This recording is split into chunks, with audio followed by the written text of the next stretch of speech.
এই সবুজ সমুদ্রের মাঝে জীবন খুঁজে পায় তার গতি। সবুজ ধানের ক্ষেত এক একে পল্লী জীবনের অনন্য রূপ। ধানের কচি কচি সবুজ পাতা বাতাসে দুলছে, যেন নাচছে প্রকৃতির সঙ্গে। সূর্যের হালকা আলো পড়ছে শ্যামল মাঠের ওপর, আর জলমগ্ন মাটিতে প্রতিফলিত হচ্ছে আকাশের নীলাভ রং। এ দৃশ্য শুধু চোখকে নয়, হৃদয়কেও আনন্দ দেয়। কৃষকের জীবন এই সবুজ মাঠের সঙ্গে যুক্ত। তিনি দিনের শুরুতে পূর্ব প্রদীপের আলোয় ঘুম ভেঙে ওঠেন, হাত পা ধুয়ে মাঠের দিকে রওনা হন। তার জীবন কঠোর পরিশ্রমে ভরা, কিন্তু সে তৃপ্তি খুঁজে পায় এই মাটির প্রতি তার ভালোবাসায়।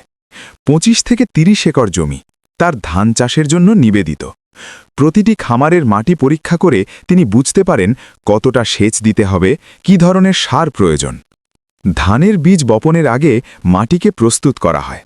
উর্বর মাটি চাষা করে সার মেশানো হয়, যেন নতুন জীবন জন্ম নিতে পারে। বীজ ছিটানো হয় ধীরে ধীরে, যেন প্রতিটি বীজ নিজস্ব স্থানে ভালোভাবে জন্ম নেয়। এই কাজটি খুবই সময় সাপেক্ষ এবং ধৈর্যের সঙ্গে করা লাগে। ছোট ছোট বীজ যেন কৃষকের স্নেহময় হাতে বড় হওয়ার সুযোগ পায়। সেচের সময় আসে।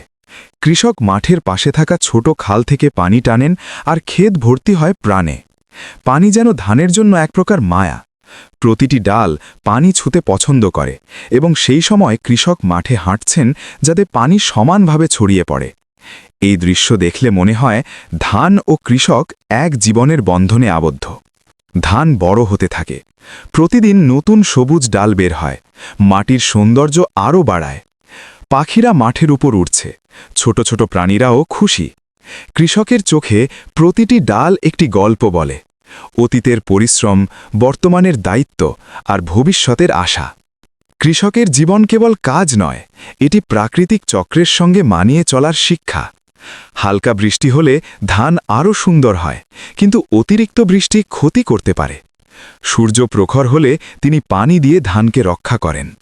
প্রতিটি ঋতুর সঙ্গে কৃষক নিজেকে মানিয়ে নেন।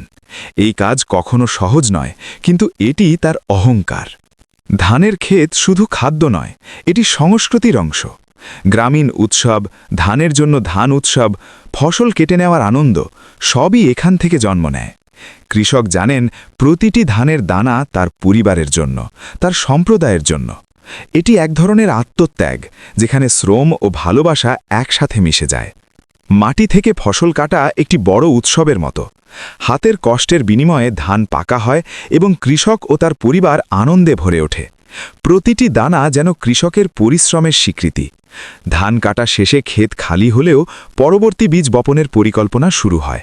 এই চক্র অব্যাহত থাকে বছরের পর বছর। সবুজ ধানের মাঠে সময় যেন ধীরে যায়। প্রতিটি ডাল, প্রতিটি দানা, প্রতিটি পানিবিন্দু সবই জীবনের রূপক। কৃষকের জীবন হয়তো কঠিন, কিন্তু এখানে শান্তি ও সমৃদ্ধি আছে। প্রকৃতির সঙ্গে একাত্ম হয়ে তিনি বুঝতে পারেন জীবনের মানে।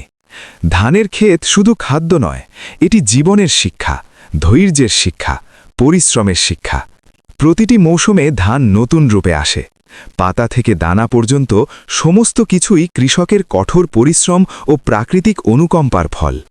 এই সবুজ সমুদ্রের মাঝে কৃষক খুঁজে পান শান্তি, খুঁজে পান আত্মার আনন্দ।